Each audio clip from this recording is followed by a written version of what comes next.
Today we're going to work on showing you how to do a lawn install the proper way. We're going to go through installing the lawn, the beds, the plants, and all the other intricacies of each job that we have to do. This training video will help you know what you're getting into when you go to these jobs. So one of the big things that we have an issue with is this machine that we have is very heavy. The skid steer going in and out and over the sidewalk could potentially crack the sidewalk. So we bring boards to put them over the sidewalk. This is a super essential part. First thing you do when you get here is cover the sidewalk with these boards so we don't crack.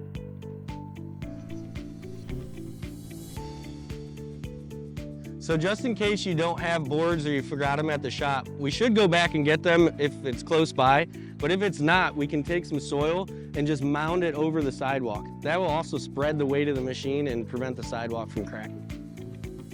So the reason why that we do this is if that machine and the tracks get on the corner of the sidewalk, it puts a lot of pressure back and forth right on the edge. So if we do the dirt on top or have the boards, it spreads that weight so we don't put all the pressure right on the corner as it teeter-totters and going over this. All right, so when you get to the jobs, some of these sewer lines, they have a clean out in case that clean out gets clogged. The company can come out here and snake. Obviously, we don't leave these in people's front yards like that. So we dig this out and we essentially cut it down. These caps come right off because we want to reuse them once we dig this out and cut it down. So you take this cap off, dig it out, cut it down, which we're going to show you here in a minute, and then we'll put this cap back on. That cap's hard to get off. You can take a screwdriver or a shovel and just kind of hit it a couple times. They generally don't glue these on. So we have Christian and Terry here. They're going to dig this out and then we'll cut it down and show you how it's done.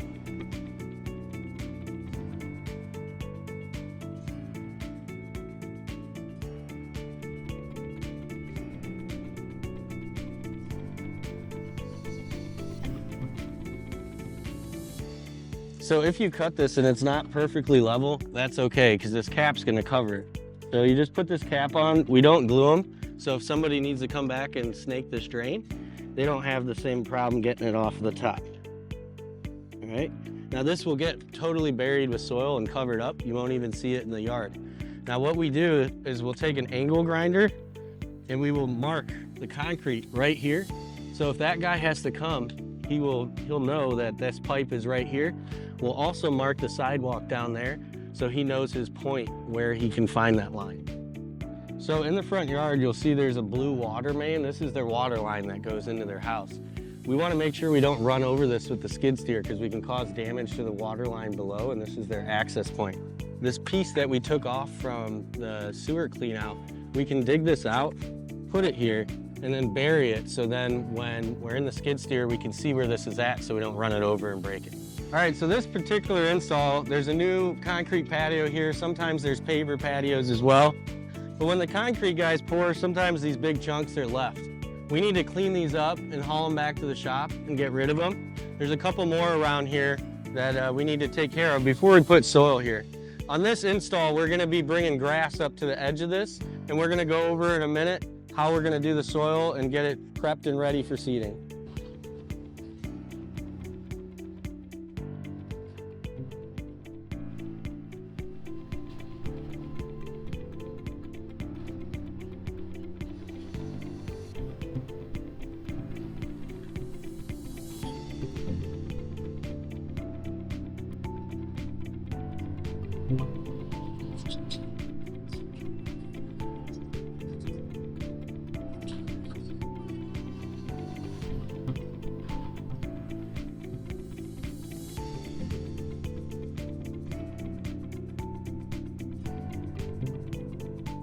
All right, so once we dump the soil around the edge of the patio, we just want to spread it out and kind of grade it out.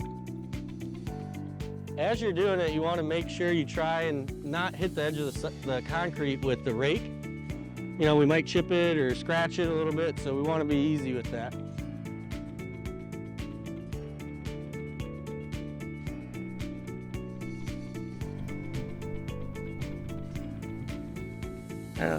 Let you get one. So we'll do one clean sweep with the big rake. That'll kind of level it out a little bit. And now what we want to do is tamp the edges. Since this is so thick, if I step here, it's gonna settle. If we just left it that way, after a month or two, and after it rains, that is just gonna end up being settled and we'll still have a lip there. So we'll take the tamper go around it a little bit with the tamper, and then we'll add some more soil on the top, and then we'll seed it. Put some back into it, buddy. Yeah, there you go.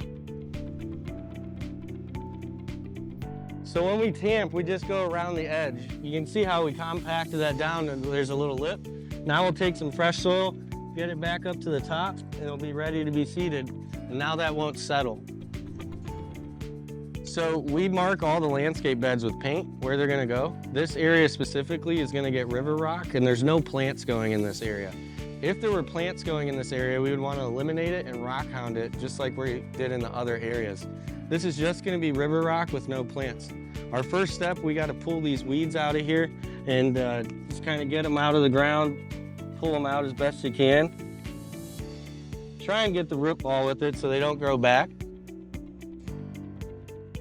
And you can just throw them in the yard. When we go to rock hound, the rock hound will pick those up. So underneath all of our river rock that we do, we put down landscape fabric. This will prevent these weeds from growing through it. So you just kind of take the landscape fabric here,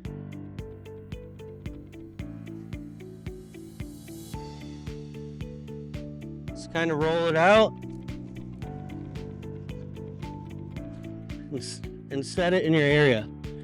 On a windy day, you might need to take some rocks and stuff, set it on there, or use some fabric pins to kind of hold it down. Today it isn't very windy, so we don't need to do that. Once this landscape fabric's down, we can put the rock in and spread it out. So when you're doing the river rock on a new install, and the same goes with mulch, we want about 3 inches. So as you're spreading that, keep that in mind so we can kind of keep it thick. On a brand new install, there's no material, and we want to make sure this looks good with the years to come. When you're spreading it, you can see right here how it's kind of uneven. You can see how it's uneven, it's going up and down and kind of undulating. What you want to do is just take your rake after the river rock spread, and especially up at the house, because that's where people can see it, and just smooth it out so you can get a nice straight line.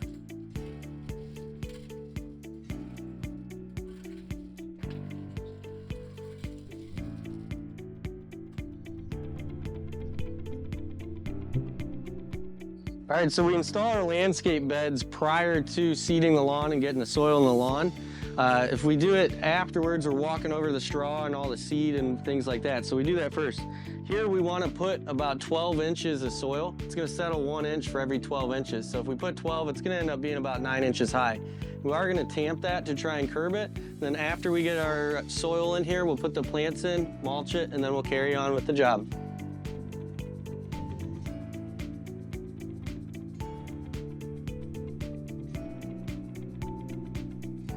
So before you put your plants in, lay them out. You know, sometimes we'll have a design and a drawing for you. This one's pretty simple. We're just doing 3 plants, but we want to make sure they're equally spaced with each other so it looks good from the road. When you go to put your plant in, once you have them set in a, you can kind of take your bucket and just kind of twist it like that. And now you can kind of see where it goes. When you dig a hole for a plant, you don't just dig the size of the root ball. This is fresh soil, so we can kind of get away with that. But if we're putting it in something like this hard soil there, you want to dig it about twice as big, you know, as this, and backfill with fresh soil so those roots can grow. Here, since this is fresh soil, we can pretty much dig just a little bit bigger than the size of the plant and put it in. When we put our plants in too, there's a fertilizer that we use called Triple 14. You just kind of sprinkle some of that in the hole, and that feeds the plant for about 6 months. Since these are fresh, they're like baby plants, we want to get them a big burst of food right when we put them in.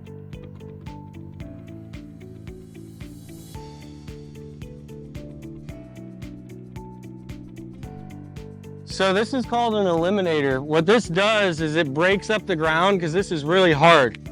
Our grass can't grow in this really hard soil.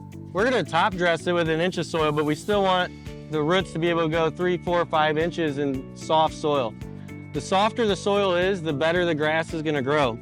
These big teeth here really rip open the ground, and then these small teeth, we can use it for grading. So as you're going to see here, it's going to bring up a lot of these rocks as well. And then we have our second machine called the Rock Hound, which we'll show you momentarily. They'll pick up all these rocks and get them out of the lawn.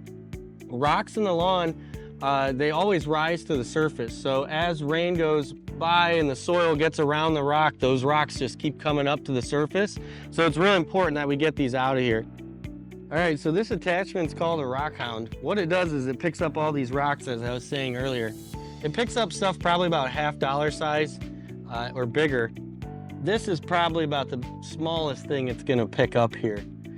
Some of these smaller rocks like this, you know, just 57 limestone, it's not gonna pick up all of that, but it'll get a lot of these bigger ones, and that's what we're concerned about when we're installing our lawn. This has a hydraulic attachment that we have to hook up to the machine. So you plug it into the machine. All right, there's 2 hoses here. And now we're ready to rock. These hoses here can get in the way. So this machine's gonna rotate and it's gonna pick up those rocks. You gotta pay attention when you're running the machine. If these fall in here, it'll catch them and rip a hole in them. It's gonna make it for a long day because now we gotta send our mechanic out here to fix it. So make sure when you're operating this, pay attention to where these hoses are. They should be on the outside of the unit. If they go in there, stop what you're doing immediately and pull them out. All right, so we're ready to start spreading soil and getting our lawn ready to go here for seeding. We use the rock hound to help us spread that soil. We can use it as a bucket to dump some piles, and then we can also use the rock hound to kind of help spread it. So I'm going to show you that here. One thing the guys had a good idea here was to use a bungee cord to hold these hoses so they don't fall in there. So we're going to leave a bungee cord on the rock hound, just bungee cord this up so these hoses don't fall in there and get ripped or shredded up.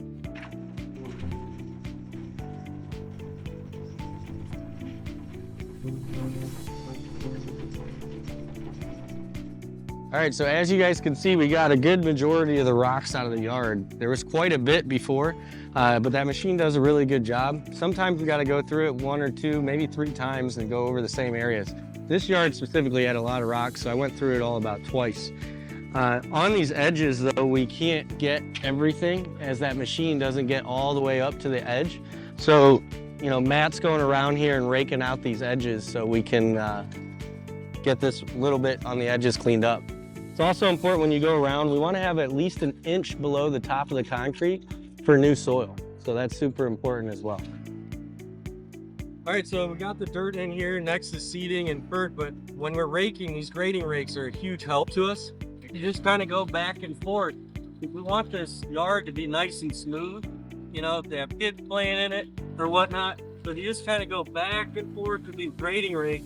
It really smooths out the lawn and you can feel where it's thick or too thin, and it will just automatically fill in the holes for you.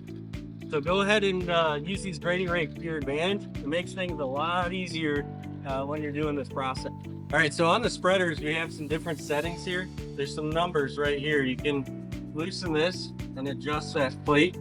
That's how much fertilizer and how much seed comes out. On the fertilizer, we keep it on 21. And on the seed, we're gonna keep it on 13, okay? So when you're spreading, that's about how much you wanna do. Once the seed and fertilizer's down, we wanna get it just beneath the surface and kinda in that dirt so it's not exposed to the elements. And then we'll put straw on top. The straw acts as not only so birds can't get the seed and eat it and it doesn't blow away, things like that, but also it actually keeps warmth in the ground at nighttime so that seed germinates much, much quicker. You'll see in the video about approximately how much straw you want to use, but you want a nice, decent cover on there.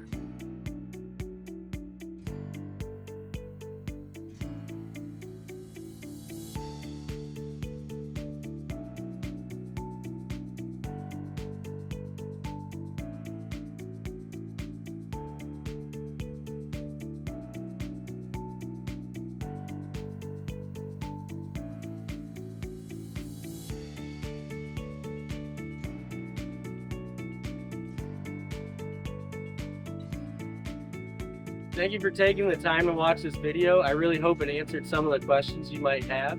We'll always have this video available to you, so if you want a refresher for the next lawn install you're doing or landscape install, just let us know. We'll be more than happy to show it to you again. Once again, thanks for joining our team, and thanks for watching this video.